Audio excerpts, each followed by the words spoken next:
next question is about your role at ASEP. You were the founder and executive director of ASEP, and you may have made some policy recommendations on the energy sector. Can you share just two important recommendations with the committee? Processes involved in the allocation of petroleum rights. And ASEP has advocated strongly for Ghana to move from what we call the administrative system of licensing to a competitive and open and competitive system. And that has been incorporated in the Petroleum Act that is governing the exploitation of petroleum resources in Ghana. So that has been one of the recommendations which the government took seriously into consideration, and Parliament approved that. For the power sector... No, kindly hold on, Dr. Hello, just a follow-up. Yes. Now you've referenced Parliament, and we've seen civil society, including yours, being critical of Parliament in terms of the fiscal regime that Parliament have adopted in the approval of contracts. What will you do with your minister to support an improvement to that fiscal regime? Mr. Chairman, the fiscal regime we have today in our laws are not bad. They certainly are better than other fiscal regimes elsewhere. I do know that a number of activists have advocated for Ghana to adopt a production sharing system, unlike the system we have, which is called royalty tax-based system. But if you compare the contemporary production sharing systems with the royalty tax system, you will notice a significant convergence between the two, because royalty tax systems now have features of production sharing, and then production sharing systems also now have features of royalty.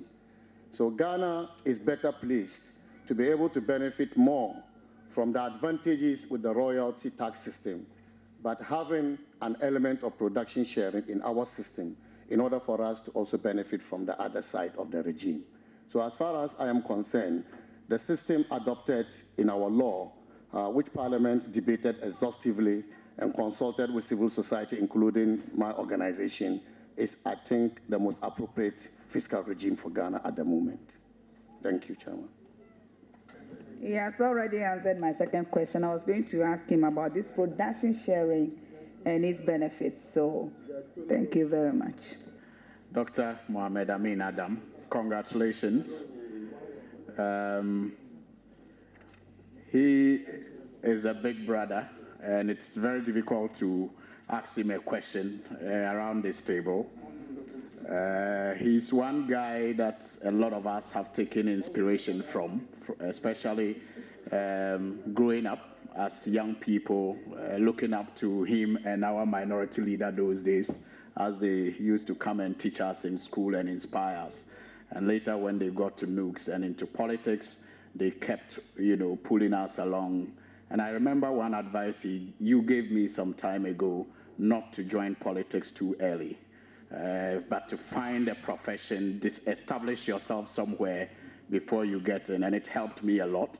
I think that was around 2004. I must add, however, that at the time he warned me that he had to get to Parliament before me because I'm his younger brother.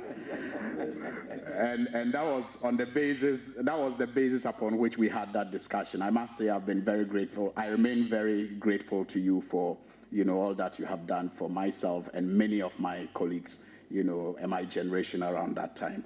But from that advice, I want to find out from you. I mean, you joined politics very early. I can't be wrong.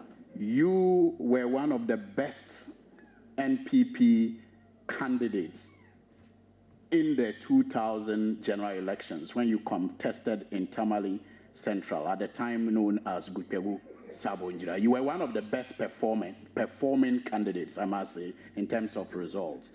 Then you subsequently have contested. You became Deputy Regional Minister. I worked closely with you and Honorable Boniface Sadiq when you were working at the regional office. Then MCE.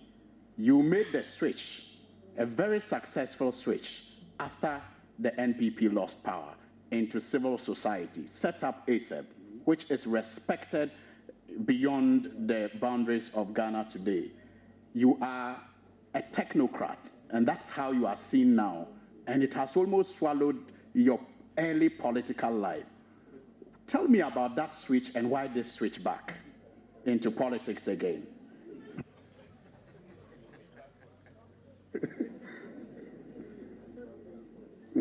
Thank you, Mr. Chairman, and thank you for the kind words you used about me. But as far as your question, there is a saying that once a politician, always a politician. But when I switched to set up ASEP and to work as a technocrat, I also wanted to demonstrate to Ghanaians that politicians can be technocrats first before they become politicians. And they also can work with a balanced view on issues without necessarily taking partisan position. And so for politicians who want to leave politics and play another role in service to our country, Ghanaians should view such people from the technocratic opinion that they express, and not necessarily because of their partisan affiliation or previous partisan affiliation. And therefore, that was the yardstick I put before me, that yes, I have been a politician, I have been a very active politician, but now I also can serve my country in a non-partisan environment, working with both the majority and minority. And most members of parliament who are on this committee and who were on various committees of parliament, especially the Mines and Energy Committee, the Finance Committee, Subsidiary Legislation Committee, I worked closely with them, supporting them to legislate on our oil and gas sector. So the switch has been very useful for me. I come back into government with that background to contribute further with the lessons I have learned, the knowledge I have acquired in order to support my minister to achieve the mandate the president has set for his government. Thank you, Chairman. Thank you. I want to stay on that. Remember, this question should be brief. You're giving all the, but the one allowed you so much leverage. Listen, I'll be very brief. Did you have occasions where some of your approach to your work as a civil society organization got tainted by your past political, or maybe at that time still present political affiliations? And how did you overcome that, if you ever had to face a situation where what you have to say may not be pleasant to your parent political party? Mr. Chairman, truly, there were statements we made in support of the government policy. And I'll receive calls from my MPP party colleagues that, why have you been bought by the government? Why are you saying things, in support of the government? And if we were also critical, you had people on the NDC side call you to say, you are doing MPP work. You are an MPP NGO, so you are just criticizing us to run us down. Now, I have learned that when you're doing your work and both sides of the political divide have issues with you, it means you are neutral. And that, for me, strengthened me further into believing that we were right, and most of the issues we addressed were taken on board by government, to the extent that the government even appointed me on committees of government.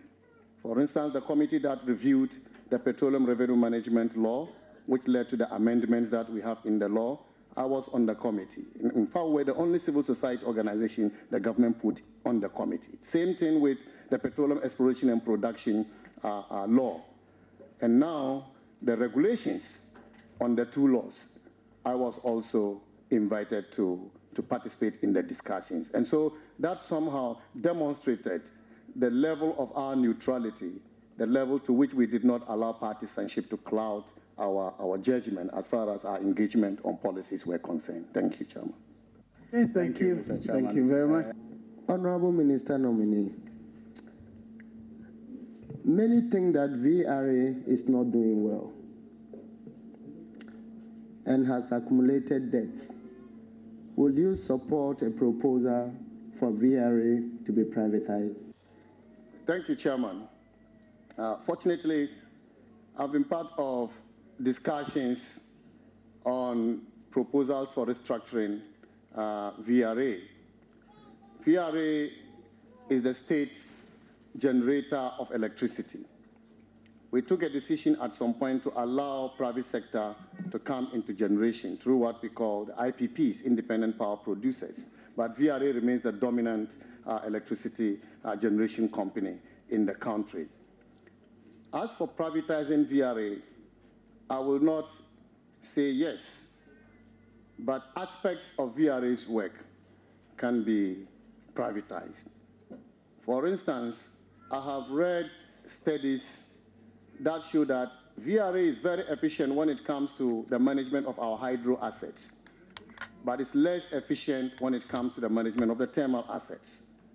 And so to that extent, if we want to restructure VRA into a holding company with a subsidiary that is privatized to manage the thermal assets and therefore bring some efficiency to bear on their management of those assets, to help VRA increase their revenue profile, to help VRA to be competitive in pricing, and then eventually to help the Ghanaian to get more affordable electricity, I will go for that option. Thank you, Chairman. Thank you. Noting that the nominee should be aware that the President in his State of the Nation address hinted at listing VRA and the ECG on the stock exchange market. That was to signal a work of inviting the private sector, whole or part. Now, if you say you support VRA, for instance, core function is management of hydro power. You've added thermal. VRA may have Volta Hotel, Akusumbo.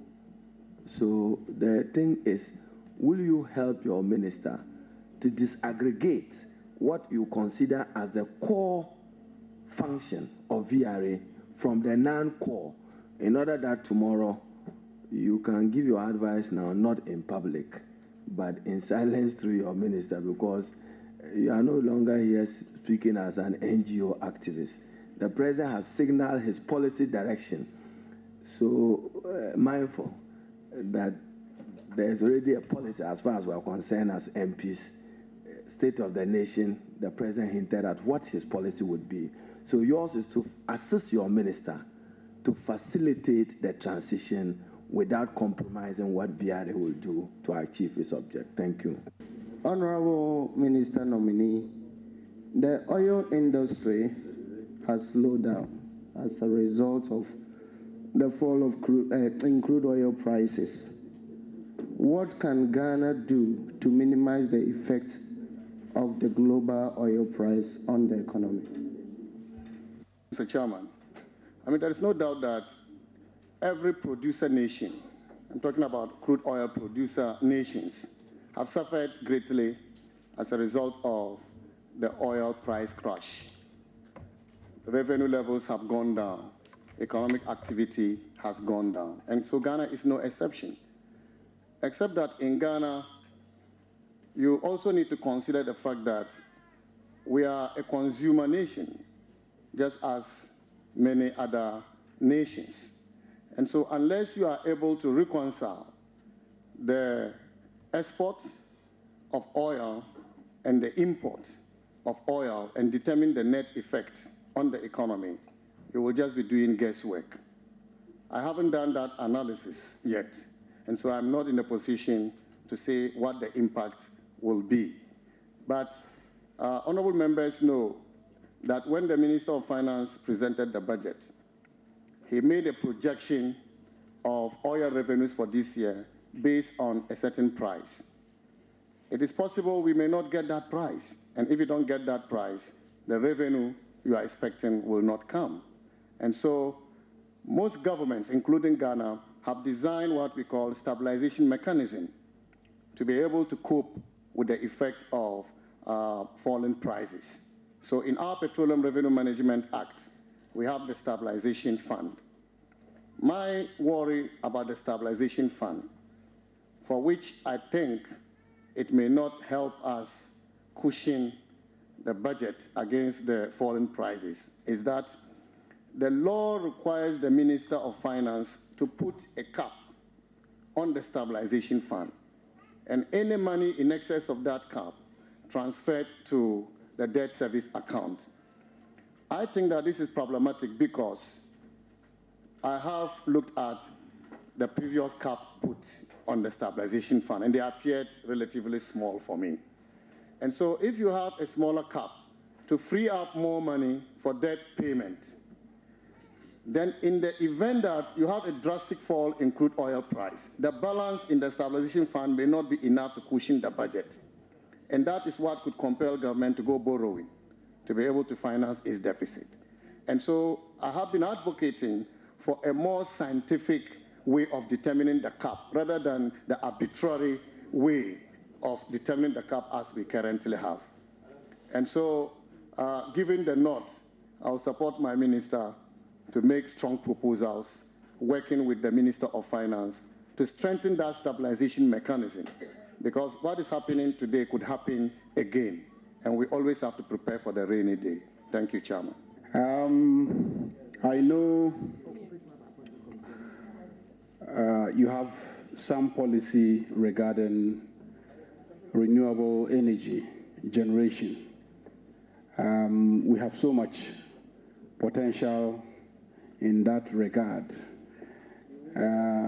My past life as a Minister for Environment makes me want to push you to indicate to us how you are going to promote the use of renewable energy in Ghana, that is solar energy in Ghana. What targets do you think you can set? Because unlike this oil that you are talking about that we have to go and look for, every morning when we wake up, the sun rises and sets, and that is very available. I listened to your minister, and he had gone to, I think, the German, the Netherlands embassy to commission a project where they they are using solar, and he says his house, he also uses solar. So when there's doomsday, the lights in his house are on, and people don't hear the sound of generators. I want to find out by the end of your 4-year term, how many houses would you ensure will also be able to have their lights on when, I'm not saying there will be doomsday after 4 years, but assuming there's still doomsday, how will we ensure that many homes benefit from solar lighting facilities? Fortunately, I've been working with my minister for the past 4 years. Most people do not know how closely we have worked together. And I know how passionate he is about renewable energy and solar particularly. I also use solar in my home, so I have been converted by my minister. Unfortunately, for me, I cannot set the targets. The minister has to set the target in consultations with sector agencies and other players. What I'll do is to support him, knowing how passionate he is about it, but also knowing the value renewable can add to our generation mix and to our economy as a whole. I'll support him to realize whatever target he will be setting. Thank you, Chairman. Honorable Cabo, congratulations to the nominee. I think I join my brother Suhini in eulogizing your very inspirational growth and the motivation you've given many of us, especially from the North. But my question has got to do with Netco. And I'm sure you are very conversant with the situation of Netco. The power distribution feasibility studies conducted by the Millennium Challenge Corporation has it that technical losses are minimal between, 10%, 10.9%, that is not above the benchmark. And then non-technical losses are in excess of 20%. And then collection losses are in excess of 29%. So the problem confronting Netco is not an issue of technical, but it has to do more with the commercial collection of the bills. I just want you to give the assurance and what you will do with your minister to address this problem of Netco, because it is at the heart of electricity provision for lifeline users and as part of government efforts to fight poverty. What do you have to say about this? Thank you. When I was the mayor for Tamale, Netco came to my office on several occasions to help provide security for them to collect their bills from homes. And so where you have people who consume power and they are not ready to pay unless you bring security, then there is a problem. And so to what extent has Netco educated the people? To what extent has Netco engaged the people to appreciate that there is value for what you consume, as a result of which the people will pay? I'm not in the position to know. But growing up in Tamale, I am not aware of massive, the kind of engagement that will get people to appreciate that when they consume, they have to pay. And so going forward, I will support my minister to take this seriously and get Netco to engage with the people more. But the issue of collection that you talked about is not just the problem that affects Netco's finances and the growth of Netco for that matter. The Netco area has more lifeline consumers than commercial and industrial consumers. But we also know that these lifeline consumers are also subsidized. And so when you have majority of your consumers being lifeline who are equally subsidized, and government often has difficulty in finding money to pay for the subsidy, then the company's conditions get worse. And so I will propose to my minister, when I have the opportunity to be approved by Parliament, to consider bringing industrial consumers into the Netco zone.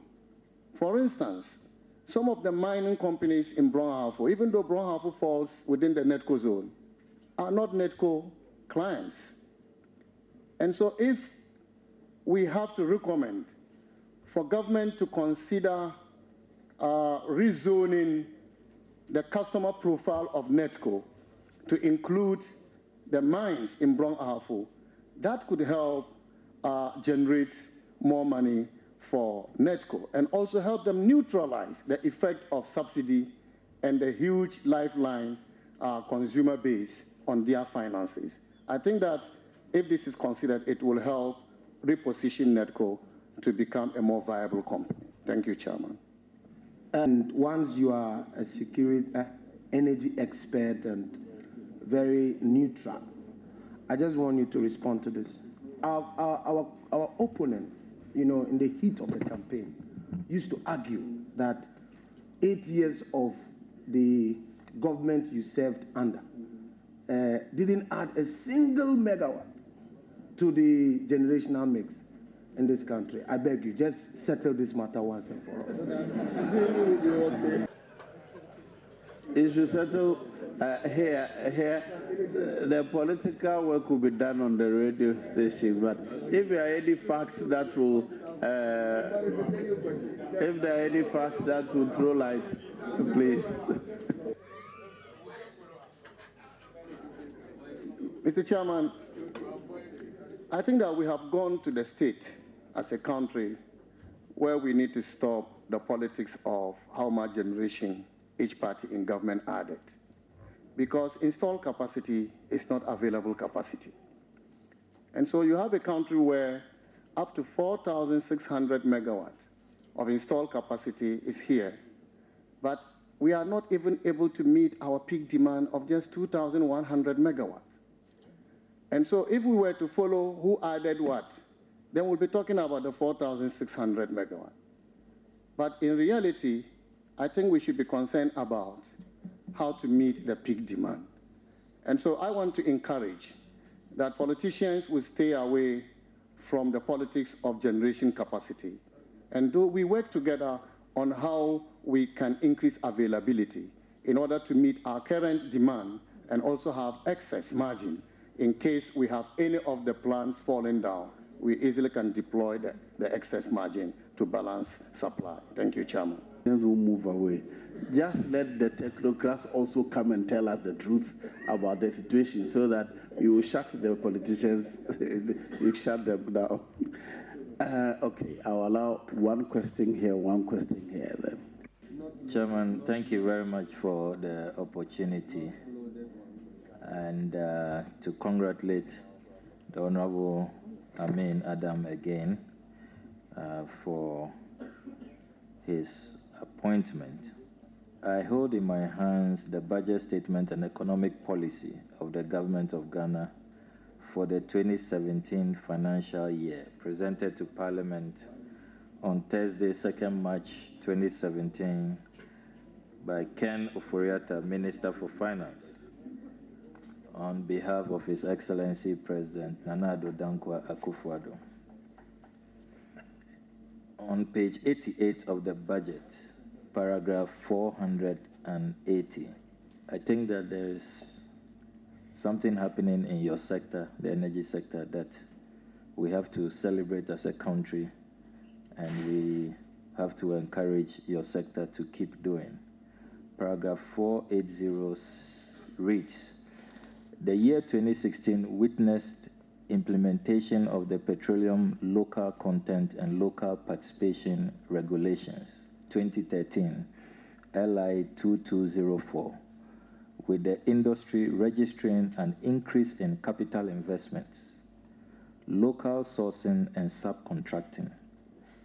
For petroleum downstream service contracts, indigenous Ghanaian service providers were awarded about $221 million US, $221 million US, representing a 73% increase over the 2015 figure of $128 million US. Paragraph 481 reads, in 2017, the ministry will develop a national plan on technology transfer and research and development regulations in accordance with regulations 21 and 22 of LI 2204. So my question is, how do you intend to support the Honorable Minister of the sector to continue with this very, very positive trend? And if you have any light to throw on the proposed national plan on technology transfer, which will aid this positive trend, which we all have to celebrate happening in the downstream energy sector. 5 years into oil production,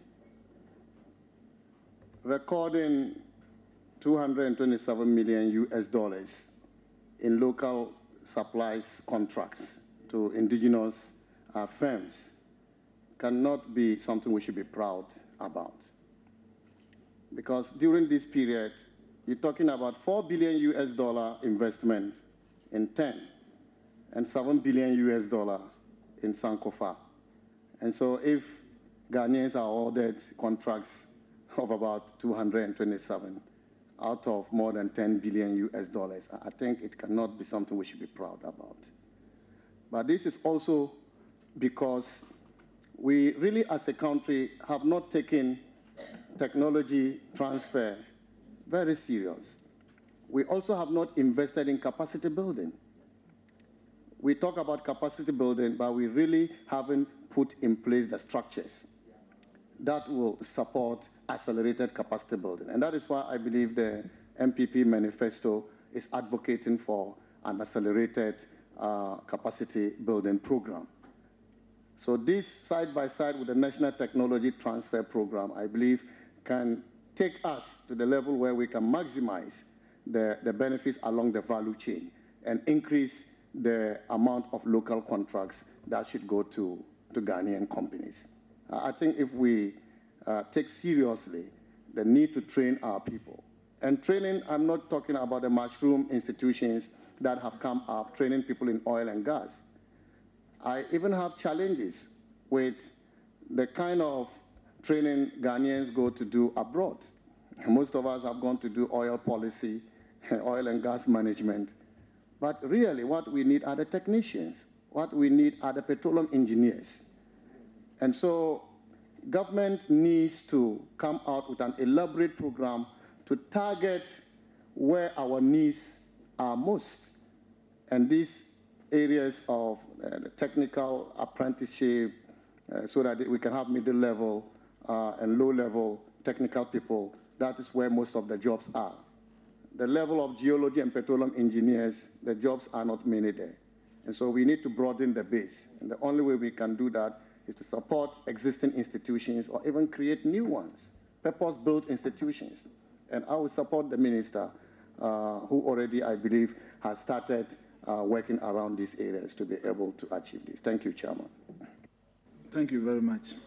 Congratulations, Honorable Amin. Water Lake Transport Company, I think it's a subsidiary of VRA, and they have the Bupe Queen also that is supposed to haul fuel to the north. And basically, they survive on the haulage of the fuel. Of late, I think that contract is no more existing. Will you assure this committee that at least you will give them, you will renew that, if you are approved, you will talk to your minister so you see how best you can renew that project so that at least Water Lake can also survive, because they survive on this particular haulage. Fortunately, my minister is here. But what I can say is this. The Water Lake Transport falls under the non-core business of VRA. And I have been advocating for the non-core business of VRA to be taken out of VRA's operation gradually, you know. And so if that is the advice I'll give my minister, I will readily make that available. Thank you so much, Mr. Chairman. Some time ago, the former chief executive of VRA argued that it would be more appropriate to get all the producers of power together under one canopy, since you know, like an umbrella in this case.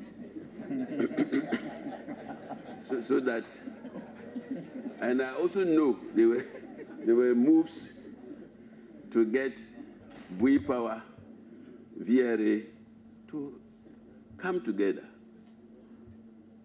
Will you consider this proposal by the former VRA boss?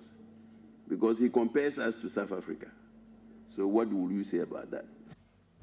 Manifesto proposed this already for the consolidation of Bui and the VRA Hydro under one hydro power company.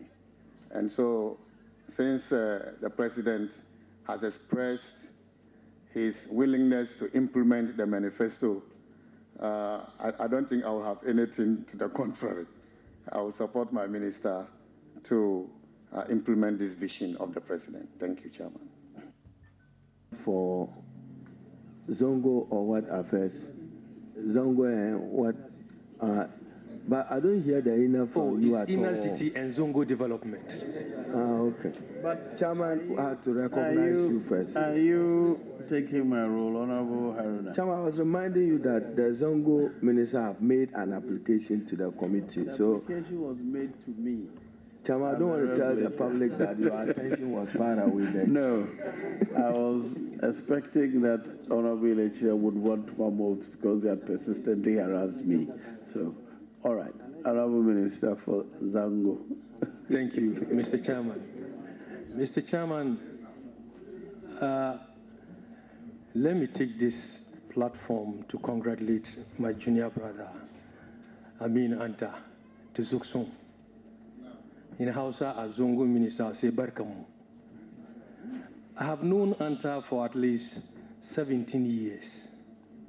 And out of the 17 years, I had 4 good years working relationship with him. Now, out of the 4 years, he has shown loyalty, hard work, dedication, and commitment. But as I flipped through your CV, there's only one thing that baffled me, which I want clarification. You know, when we were together, I used to play football and basketball and jogging throughout Tamale. But there was one thing I know. By 1 year, you only indicated one. You said your hobby is reading. And I want to find out the second one. You see, I want it to come from the horse's own mouth. When I say it means I'm placing trouble on him. Anyway, I reserve that. Now, Honorable Haruna, I've given you the space. You promised you do 6. I asked you to count. You count for me if he will be able to stay with 6 questions. Chairman, this is a home match. So you didn't need to know where my sense will be. I have known the nominee spanning over 2 decades, at least when he was in lower, I should think so, in Tamale Secondary School. And throughout that, our path crossed again at the university after I emerged in the NUC's leadership when he had to have his turn. So, Chairman, he knows that I've been part of conspiracies, including the conspiracy that gave birth to him as NUC's president from NUC secretary in the University of Cape Coast. And I used to,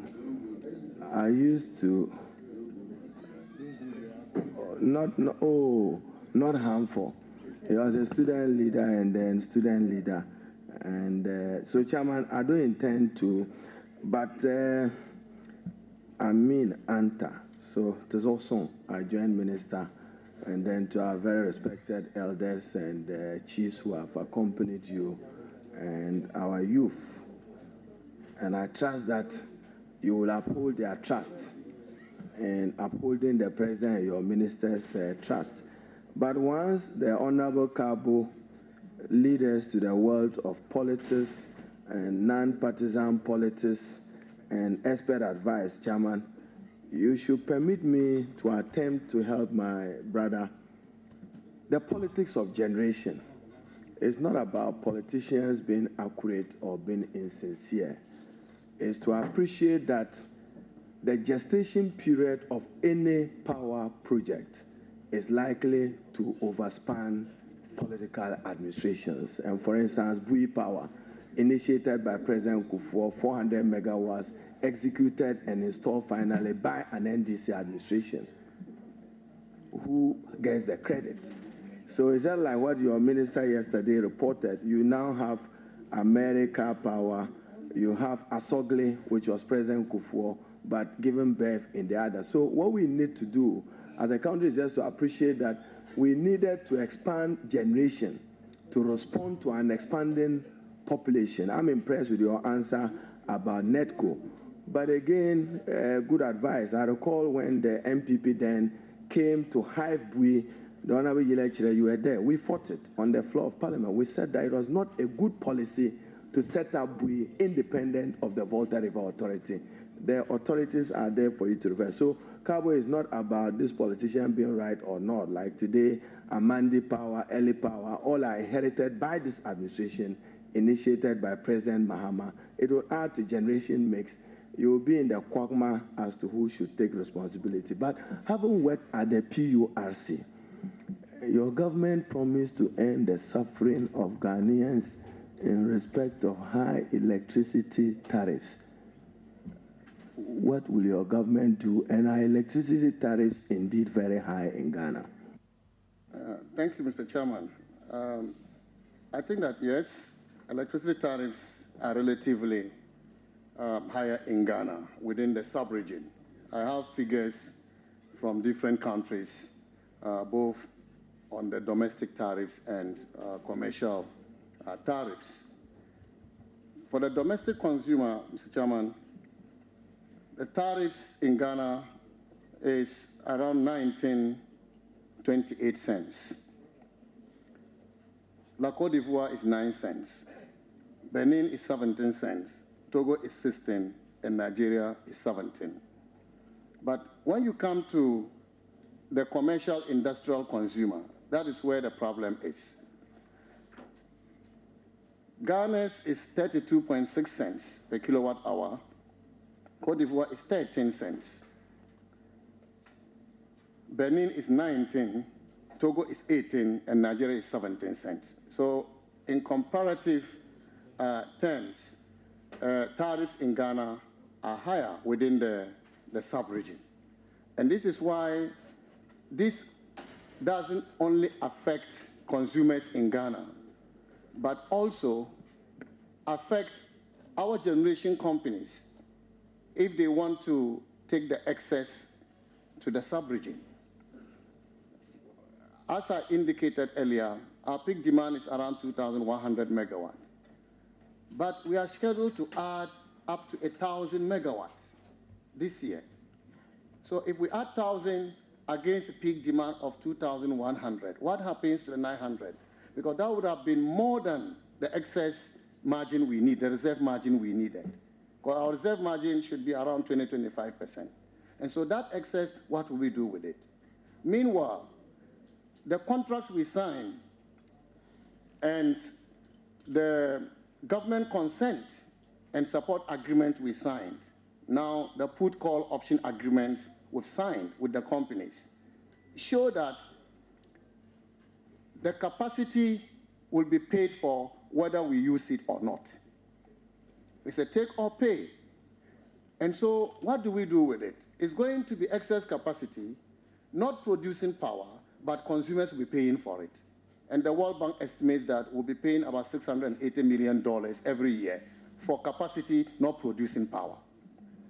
And so if Ghana's tariffs are higher, apart from the burden it imposes on consumers here, we are unable to sell off the excess in the sub-region, where Nigeria is doing 6 cents to Benin per kilowatt hour.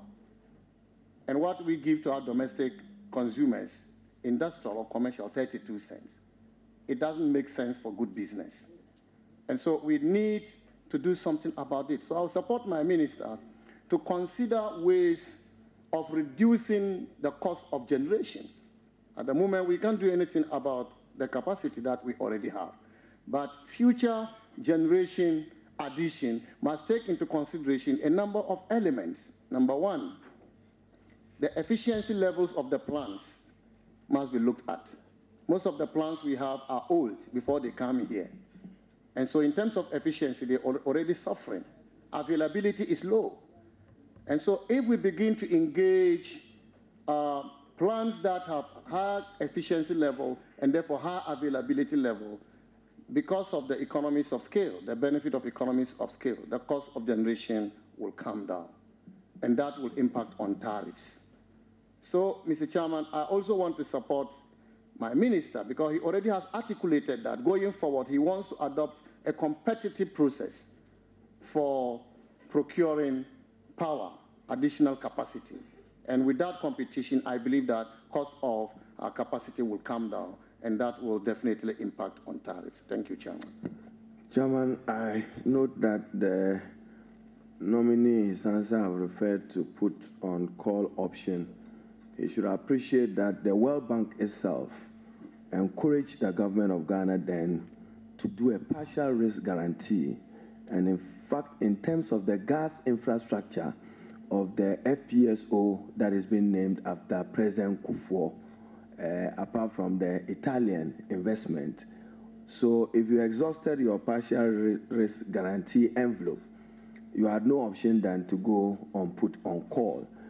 I should submit and recognize that probably that is why your minister have said that they want to review the independent power producers, because in terms of generation, you don't need as much as we have asked for as a country in terms of a review, bearing in mind what the dangers would be if you don't manage those contractual aspects. But as a person who worked on petroleum revenue management, and also a person who provided advice on content and regulation, if you look at our petroleum revenue management regime today, 5 years of oil production in Ghana, we've learned from best practice from Norway, from Nigeria. Will you say we are heading towards the curse, as in the pessimist, in the management of our petroleum resources? Thank you, Mr. Chairman. When I was studying for my PhD, I came across 2 theories on how best to avoid the curse of oil. One of these theories is what we call the Hotelling theory of resource exhaustibility. And that theory advocates that if you don't have what it takes to manage the oil, leave it in the ground until you have what it takes to manage it. You don't have the institutions, you don't have the structures, you don't have the capacity, but because you need the money, you exploit the resource, you will certainly be heading towards the curse. The second theory is what we call the Schumacher model. And Schumacher advocates that countries should do learning by doing. That yes, you will make mistakes, but you should still do. But the lessons that you learn, you use that to improve on how you manage the resources. Mr. Chairman, I am of the view that Ghana has taken the right steps by learning from the experiences of other countries. And that has influenced the kind of legislation Ghana has developed for the management of our oil and gas resources. My difficulty, which has been the practice in Ghana, is how effectively we implement this very good legislation. I just gave the example earlier about the cap on the stabilization fund. The reason behind the cap is not just to free up money for debt service, but the spirit of the law requires that we have sufficient balance in the stabilization fund against unforeseen fluctuations in prices. But we have implemented the law the way we want it, contrary to the spirit of the law, by putting usually smaller caps and then getting so much money for debt servicing. And so whether we have changed the policy position from that of stabilization to that of debt service is an issue we need to resolve as a country. And so, Mr. Chairman, yes, we've taken the right steps. We are doing the Schumacher model, learning by doing. But if the lessons we learn do not affect how we manage these resources going forward, we are certainly heading towards a curse. Thank you, Chairman. So, Chairman, if I may borrow from the and go to the Petroleum Revenue Management Act, and in particular, to note that we don't control well prices of crude. That has an impact on the annual budget funding amount. And I should note that even as we engage you and ASEP in passing the Petroleum Revenue Management Act, before the disaggregation of the funds, Stabilization, Heritage, ABFA, best practice was that don't use ABFA other than for capex and capital expenditure. There's a move by this government to use ABFA to fund senior high school. As an expert professional that you are, Schumacher model, are we learning or we are heading towards endangering this? Thank you. Minority leader has fallen in love with the Schumacher model. Mr. Chairman, the architecture, the construction of the law on the ABFA is that you should use not more than 70% for capex and the balance 30% should be used for recurrent spending. In fact, when the budget was presented and the minister indicated part of the ABFA was to be allocated for the free SHS, I went deeply into the figures. First of all, to find out whether there was compliance with the law. And truly, Mr. Chairman, exactly 30% of the ABFA is what has been allocated to the free SHS. And so it really has not affected the 70% which the law requires should be used for CAPEX. So as far as I am concerned, Mr. Chairman, what the minister did was appropriate. It wasn't in violation. So today you see no wrong in using ABFA for purpose of consumption. Is that the case? Mr. Chairman, it has always been the case that 30% of the ABFA was used for consumption, and 70% has always been used for CAPEX. Thank you, Chairman. Chairman, since I said, as for Anta, is Tamale boy. If he cries at Jaranaya, it will be my own shame. So, Chairman, be sure that we have to see his weight on the policy issues. I'm only counting. And Chairman, you can keep counting. I'm almost done. And Chairman, since the minister is here, we have been hearing you about contracts and the review of contracts and the values of contracts. And in time past, Parliament itself has taken a bite to deepen transparency in the management of petroleum resources. What advice would you have for your minister and for the Republic?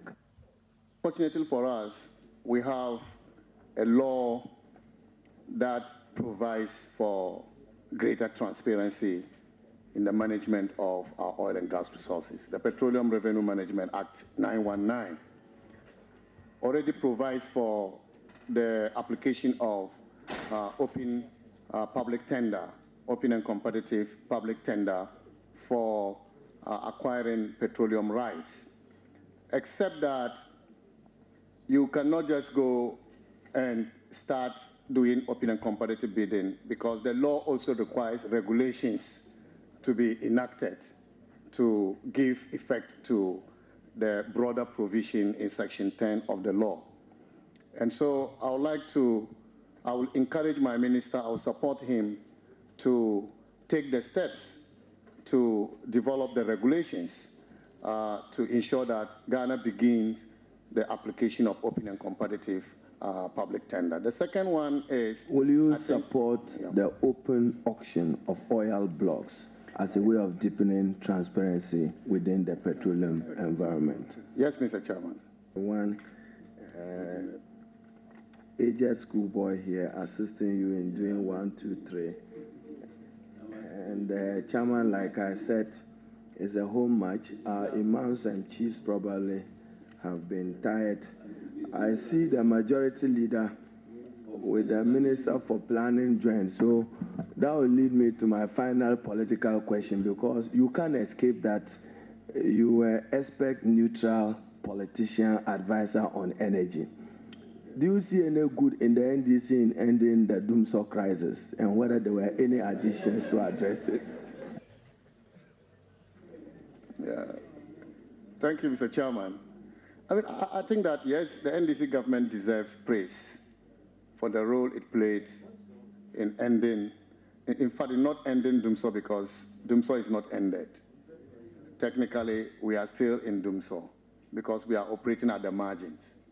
If there is any shortfall in fuel, then we are in trouble. We are back to it. If any of the plants we use today goes for maintenance, we are back to it. So technically, we are not out. But having said this, I would like to acknowledge that the NDC government took some good steps. For instance, bringing in the emergency power helped to alleviate some of the challenges. However, my worry was the cost at which we procured the emergency plant. And so if we can do something about the cost, we will benefit You are there now optimally with from your that. minister, so do something about it. So after all, is it the case that it is not always that a dumso or preso will be a function of competence or incompetence? It has to do with fuel or some technical thing. Is that the case? Getting money is competence. Mr. Chairman, it is both technical and financial. You won't add competence to it? Thank you, sir, Chairman.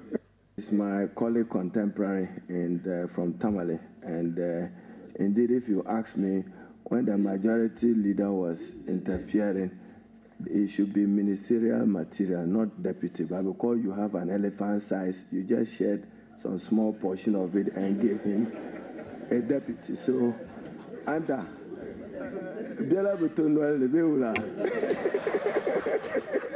I'm sure I trust his judgment, and I trust that he will make the best to assist his minister to succeed. I see the young people of Tamale accompany him. As usual, I'll sound controversial. A few years ago, some of them were plotting to destroy him as he climbed the political ladder with this recording and playing. You see, if you were doing it for purpose of distraction, God refused to listen to you. I wish you well and congratulate you. Thank you.